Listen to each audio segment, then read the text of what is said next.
سنخوض معاركنا معهم وسنمضي جموعا نردعهم بسلاح الحق.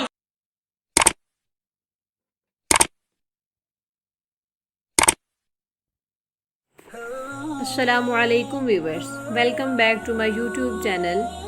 ویورز، آج کی اس ویڈیو میں ہم حضرت ابراہیم علیہ السلام اور نمرود کے واقعے کے بارے میں کچھ جانیں گے. جب قحط سالی ہوئی، لوگ نمرود کے پاس غلہ لینے جاتے تھے. جب ابراہیم علیہ السلام گئے تو نمرود نے غلہ دینے سے انکار کر دیا. تو اس کے بعد اللہ تعالیٰ نے نمرود پر کس طرح کا عذاب مسلط کیا. ڈیٹیل میں جانے سے پہلے آپ سے ایک چھوٹی سی ریکویسٹ ہے کہ میرے چینل کو سبسکرائب کر دیں اور بیل آئیکن کے بٹن کو بھی پریس کر دیں تاکہ میری آنے والی مزید اچھی ویڈیوز آپ تک پہنچ سکیں. جزاک اللہ. زید بن اسلم کا قول ہے کہ قحط سالی تھی، لوگ نمرود کے پاس غلہ لینے جاتے تھے. حضرت خلیل اللہ علیہ السلام یعنی حضرت ابراہیم علیہ السلام بھی گئے. وہاں یہ مناظرہ ہو گیا. بدبخت نے آپ علیہ السلام کو غلہ نہ دیا. آپ خالی ہاتھ واپس آئیں. گھر کے قریب پہنچ کر آپ نے دونوں بوریوں میں ریت بھر لی تاکہ گھر والوں کو یہ گمان ہو کہ آپ اناج لے آئے ہیں. گھر آتے ہی بوریاں رکھ کر سو گئے. آپ کی بیوی صاحبہ حضرت سارہ علیہ السلام اٹھی، بوریوں کو کھولا تو اس میں عمدہ اناج کو پایا. کھانا پکا کر تیار کیا. آپ کی بھی آنکھ کھل گئی، دیکھا کہ کھانا تو تیار ہے. پوچھا اناج کہاں سے آیا؟ کہا بوریاں جو آپ بھر کر لائے تھے اسی میں سے نکال کر میں نے کھانا بنایا ہے.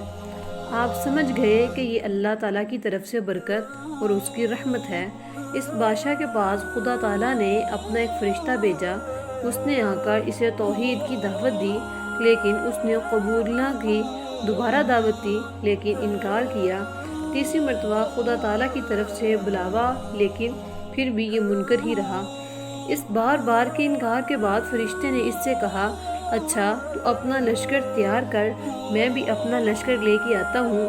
نمرود نے بھاری بھرکم لشکر تیار کیا اور زبردست فوج کو لے کر سورج نکلنے کے وقت میدان میں آ ڈٹا. ادھر اللہ تعالیٰ نے مچھروں کا دروازہ کھول دیا. بڑے مچھر اس کثرت سے آئے کہ لوگوں کو سورج بھی نظر نہ آتا تھا.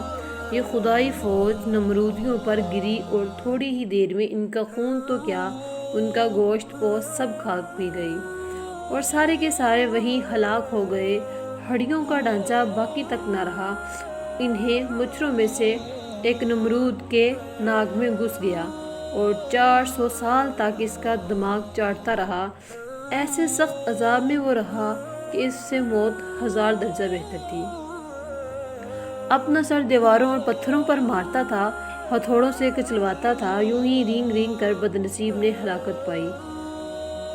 اللہ ہم کو اپنی پناہ میں رکھے، آمین.